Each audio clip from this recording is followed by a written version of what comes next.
Hey, everybody. Welcome to the latest episode of Reading Remembrances. I'm Eric Smith, talking about all the books I've read in the past. And today I'm talking about March of 1986. I've got my trusty three-ring binder where I have all of my books written down that I've ever read, and my trusty little notebook where I've made notes about the books I can't remember. Because 1986 was a few years ago. So let's get started with book number one from March of 1986, and that is The Moment of the Magician by Alan Dean Foster. This is one of the books in the Spell Singer series. I believe it was number 4 from when I just looked it up on Amazon a short time ago. For those who don't know, the Spell Singer series, it's about a young man named John Tom from the real world of Earth, and he gets sucked into a magical land and discovers that he is a spell singer, which is a person who can use music and songs to create magic. But John Tom never knows the exact effect that his songs are going to have.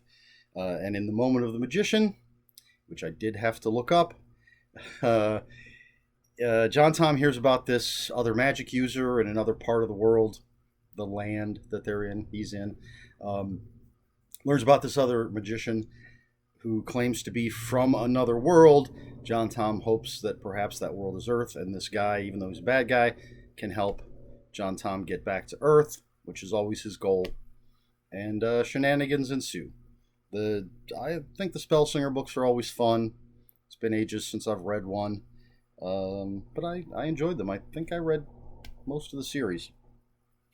Number 2 on the list for March of 1986 is Magnum Force by Mel Valley. And this is just a novelization of the Dirty Harry movie starring Clint Eastwood.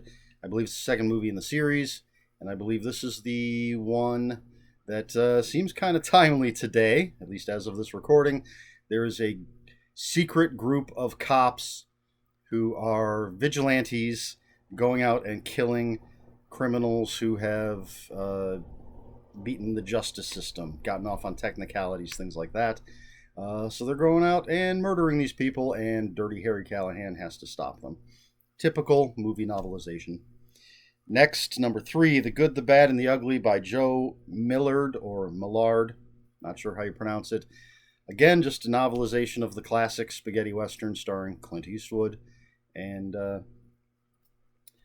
not really much to say about it. If you've seen the movie, you know what's in the book. Number 4, Looking for Rachel Wallace by Robert B. Parker. This is a Spencer novel. I absolutely love Robert B. Parker and the Spencer books. And as we go through this long list of things I've read, you're going to see the Spencer books coming up again and again and again. I've reread them multiple times. This particular book, Looking for Rachel Wallace, a feminist hires Spencer as a bodyguard as she's going on a speaking tour, if I remember correctly. And I think he's actually forced on her by her agent or her publisher or something. She doesn't think she needs him. And he pisses her off. She fires him. And then she ends up getting kidnapped. And even though he was fired, Spencer feels obligated to find her. And it's a great book. The typical great Robert B. Parker writing and characters and all of that stuff. Fantastic books. Number 5. I have a copy of this one. And I had to redo this video because I grabbed the wrong book off the shelf. I thought it was Night Shift. But actually, the book I read back in March of 1986 is Skeleton Crew by Stephen King. This has my favorite Stephen King story of all time, or at least it used to be. I'm not sure. I think The Institute, The Outsider, some of the new stuff is really, really good. But the first story in this book is The Mist. I absolutely love it. When I read it for the first time, I was sitting in my bedroom, facing away from the window, and I was completely absorbed. And my mother called me downstairs and asked me to go and walk the dog. And I, for just a moment, was freaked out about the idea of going outside. I thought she was crazy. how could you ask me to go outside when there's a mist and monsters and all? And then, of course, reality sunk in. But that's how absorbed I was in the story. This also has one of my other favorite stories, Survivor Type, about a drug addicted doctor who gets stranded on a deserted island and the lengths he goes to survive, and it's pretty crazy. It's got The Raft, which was in Creepshow 2, The Jaunt, which I know quite a few people who think that's one of King's most terrifying stories about travel from, I believe, Earth to Mars and what that entails. Um, Fewer stories, I think, in this one that were adapted than in Night Shift, since I looked at that one first, because I thought that's what I had read in March of 1986. There's a lot of stories in that have been adapted into movies and such. But I mean, it's Stephen King's short stories. Always loved them. For a long time, I much preferred his short stories just because he was. I mean, he would get to the point, and I found some of his longer works could get bogged down. I've changed that opinion a bit since back in the day, but his short stories still rock. Love these old covers. Skeleton Crew, fantastic. Next, we have The Postman by David Brin, basis for the Kevin Costner movie, which I have never seen. And from what I can recall, because I didn't bother to look this one up, it's a post-apocalyptic world. Excuse me. Post-apocalyptic world. Humanity, at least in the United States, is just broken up into little tribes of people. And this sort of lone wanderer, I believe, finds a postal bag filled with letters, and he decides he's going to try to deliver them. He's going to go from outpost to outpost, delivering what mail he can. And as he does that, and people decide, hey, I'm going to write letters, can you take this to this place? And he becomes the postman of the United States, and eventually helps bring back civilization. It's the scraps of humanity being brought back together by this guy that's carrying letters from place to place.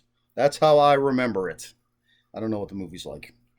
And then finally, we have Momo by Michael Ende, Ende. Not sure how that's how you say it. And I did not remember anything about this, so my little notes just say it's about a young girl with a special talent. I looked this up. I just read the synopsis, and that's all it said was special talent. And these sinister men in gray come to her village, and she has to use her special talent to save her village. Can't really say much about it. Obviously, I don't remember anything at all about this book.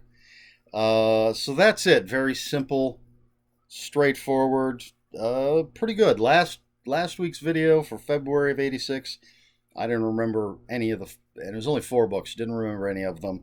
I think I did pretty well this time. And of course, I mean, like, Stephen King's easy. Robert B. Parker's pretty easy.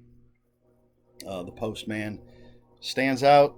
So that's it. That's what I read back in March of 1986.